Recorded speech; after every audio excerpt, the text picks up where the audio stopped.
Martín, Paul, ¿se puede vivir sin el Estado? Yo creo que sí, ¿no? Es bastante fácil, digamos, en un ámbito donde los derechos estén delimitados correctamente o ampliamente y se pueda establecer la confiabilidad en los contratos, la, la- la transacción que se realice entre personas de distintas orientaciones, posiciones, no implicaría conflicto alguno, siempre y cuando se tenga un marco de respeto a los derechos ajenos. Pero alguien te diría, ¿y quién da ese marco? Bueno, el marco de derechos lo establece la propia interacción, ¿no? Y en una frase de Ingersoll, la verdadera civilización es donde todo el mundo da a todos los demás todos los derechos que reclama para sí mismo. Claro, es un consenso, ¿no? Es un acuerdo Claro, tácito. Yo creo que de esa manera sí se puede establecer una convivencia sin Estado. Pero obviamente va a haber personas que somos seres humanos, no somos perfectos, que van a vulnerar o van a tratar de vulnerar derechos ajenos. En ese caso, por consenso, tiene que existir algún tipo de instancia, no necesariamente el Estado, puede ser una instancia privada también, que haga valer, ¿no?, los derechos de aquellos que han sido vulnerados. Que siempre se necesita, ¿no? Porque hay la idea, creo yo, equivocada, de que es el Estado, en principio, el que da derechos. Y hemos visto que no es así, porque hasta el mismo Estado, en su propia Constitución, y hablo del Estado en general, ¿no?, asume de que hay derechos, incluso en la Constitución se dice, ¿no?, los derechos puestos en esta tabla de derechos, ¿no?, esta declaración de derechos, los citados aquí no anulan derechos que estén fuera de este ámbito formal, positivo, ¿no? Es decir, está admitiendo que hay situaciones de pleno derecho que se dan, que se suscitan fuera de ese marco. Es que los derechos se van descubriendo. Así es. No se pueden establecer racionalmente de aquí para adelante y asumir que no van a cambiar más, ¿no? Claro, Porque la evolución de las relaciones sociales va generando nuevos ámbitos de derecho. y a lo que voy es que el mismo Estado está asumiendo de que él no los crea. Bueno, eso ya es bastante. Se va, sí, Porque del absolutismo total, donde la palabra del rey, que es la ley, ese por un lado, ¿no? Y a partir de ahí, es esa visión de que si no hay un garante único como tercero imparcial, que a lo largo de la historia hemos visto que el tercero imparcial no tenía nada, todo lo contrario, siempre era un lugar siempre susceptible de ser ocupado por alguien para beneficio puramente particular. Siempre ha sido así, el Estado es eso. Pero a veces se suele confundir, no a veces, se suele confundir eso con lo que señalabas, la necesidad de tener instancias de poder hacer respetar un derecho. Y esas son instancias propiamente del gobierno. Gobierno y Estado no son lo mismo. Puede sonar lo mismo, pero no lo es. El gobierno de una empresa es el gobierno de una empresa y punto. El manejo de una empresa. La empresa puede tener su dueño y la administración de la misma puede ser el mismo dueño, puede ser un tercero. El Estado es mucho más allá que todo eso. Tiene un esquema o un soporte capaz de platear el tablero, romper juridicidades, derechos, libertades, intentar rearmarlo todo al margen de la voluntad de los individuos. El gobierno siempre se debe a los individuos, nace de él, porque es la exigencia de la gente, por ejemplo, en el gobierno de la ciudad, a que alguien controle el manejo del alumbrado público, la limpieza de las calles, la policía, que es la seguridad, todas esas instancias que hoy en día sabemos muy bien porque funcionan, que se manejan desde el ámbito privado. No hay Estado ahí. O se superpone un Estado a ese esquema, que es Claro, distinto, ¿no? Pero la verdad la gente en su cotidianidad realiza cosas y establece pactos sin mirar las leyes que da el Estado, sin mirar ni una sola norma publicada en el diario oficial, y eso no los convierte en ignorantes. Al contrario, los ignorantes son aquellos que dan normas en contra de lo que la gente hace en su día a día, pero son las normas que valen. Claro, lo que no hay es conciencia de que ley es lo que la gente hace. Es la... En base a sus derechos, ¿no? Claro, la interacción entre personas es la que va generando estos acuerdos tácitos, estas reglas no dichas de comportamiento que van generando una predictibilidad en la relación entre una persona u otra, o una empresa u otra, o una institución o asociación de individuos y otra. Es lo que los antiguos llamaban la constitución de un pueblo. Es cómo se comporta la gente en su cotidianidad, es la constitución de un pueblo. Su manera de asumir sus derechos. Claro, no esas quimeras que se establecen en papeles para tratar de obligar a la gente a vivir según los ideales de un grupito de iluminados.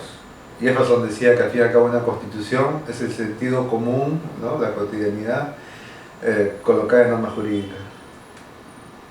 Es eso.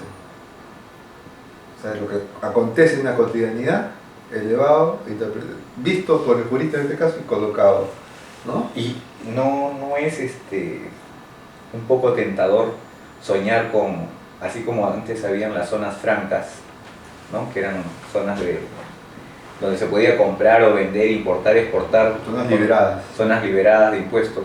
Ínsulas.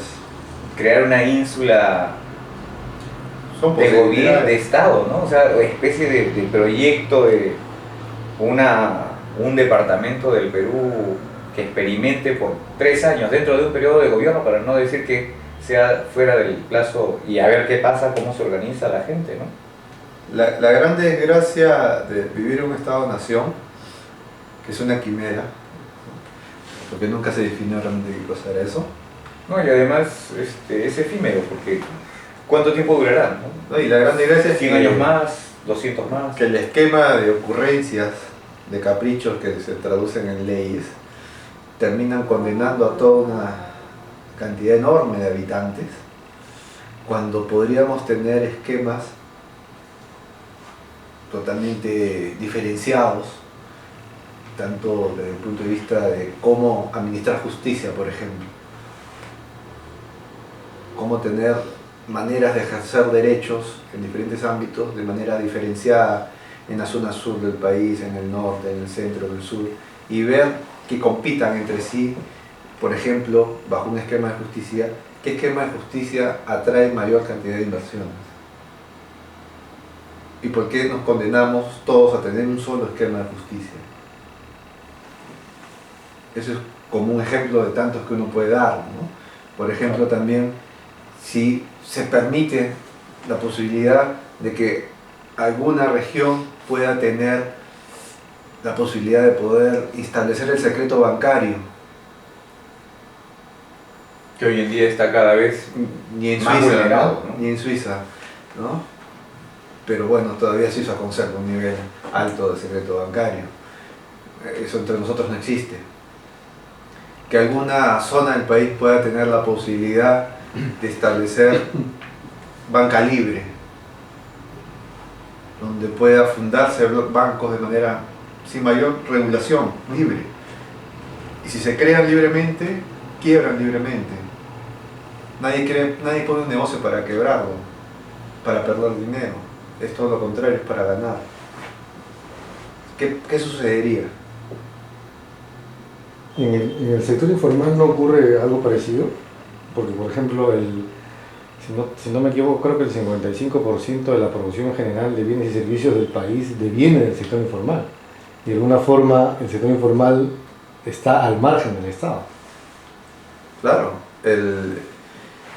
y está al margen del Estado por su propia naturaleza. El Estado le estorba, el Estado es oneroso, el Estado... Si ellos tuvieran que respetar todo lo que el Estado se le ocurrió colocar, simplemente no hay negocio, no existe, no tiene razón de ser. Y es más del 50%. En el Perú la economía informal, que es del 70% al 80%, da trabajo a una enorme cantidad de gente. No son los grandes ricachones del país los que dan la mayor cantidad de trabajo, son los informales los que dan mayormente trabajo. Y eso es lo que permitió que el Perú no quiebre en los 80, por ejemplo, que fue una época negra en todo sentido. Sin embargo, el Perú pudo mantenerse y puede mantenerse hasta hoy en día. En ese ámbito de actividad laboral, el Estado solo existe para estorbar. Nadie en ese ámbito Piensa en el Estado. piensa en el Estado porque no puede pagar sueldo mínimo. Y si lo puede pagar, el nivel de trabajo es tan simple, no es calificado, salvo excepciones, que no merece el sueldo mínimo. Juegas con la libertad que te da, en este caso, las sombras, ¿no?, de legalidad. Que tiene un costo, claro, porque si tú quieres crecer, ahí tienes que vértelas con el Estado sí o sí. No hay salida. Y ese es el punto. El Estado, si tú quieres rehuir al Estado y ser libre, solo puedes ser libre en pequeño. Si tú quieres crecer, ahí tu libertad empresarial se restringe, si no acaba. Quizás por eso los confeccionistas de gamarra sigan siendo confeccionistas de gamarra, porque mucho se critica la importación de China o de otros países que llegan a través de Saga y Ripley, pero no han hecho absolutamente nada para coaligarse, reunirse y con el capital en conjunto armar una empresa que compita con Saga o Ripley, que podrían tener, si no la misma, por lo menos similar capacidad de compra, ¿no? Además son productores, abaratan costos y tienen dos mercados, el nacional y el extranjero, porque tienen productos de mejor calidad también. Pero probablemente el temor a que los impuestos sean mayores, a que haya una fiscalización mucho más exacta, ¿no?, como la que sufren en Saga y Ripley, les inhibe y prefieren, como dices, en pequeño, ¿no?, pero más libres, Además menos que controlados. hay un esquema perverso, ¿no?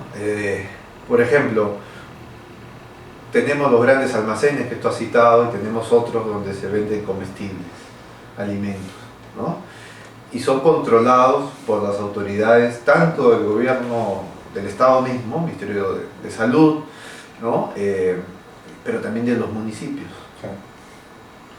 Y ahora me imagino también gobiernos regionales, ¿no? Entonces tenemos 3 y más instancias, pero 3 en general, ¿no?, que controlan la sanidad y la calidad del producto, pero solo en los ámbitos formales. ¿Por qué no van a hacer ese trabajo a los ámbitos medianamente formales, que son los mercados, las plazas, las paradas, que existen de antigua data? Sin embargo, ahí la sanidad, el control de calidad, la higiene, No existe. no existe, es visible, ¿no? El nivel de suciedad, el nivel de desorganización, de caos, ahí una inspección de esta institución de defensa civil, por ejemplo, en el caso de sismo no pasaría, no aprobaría. Y aún así la gente va y compra y consume.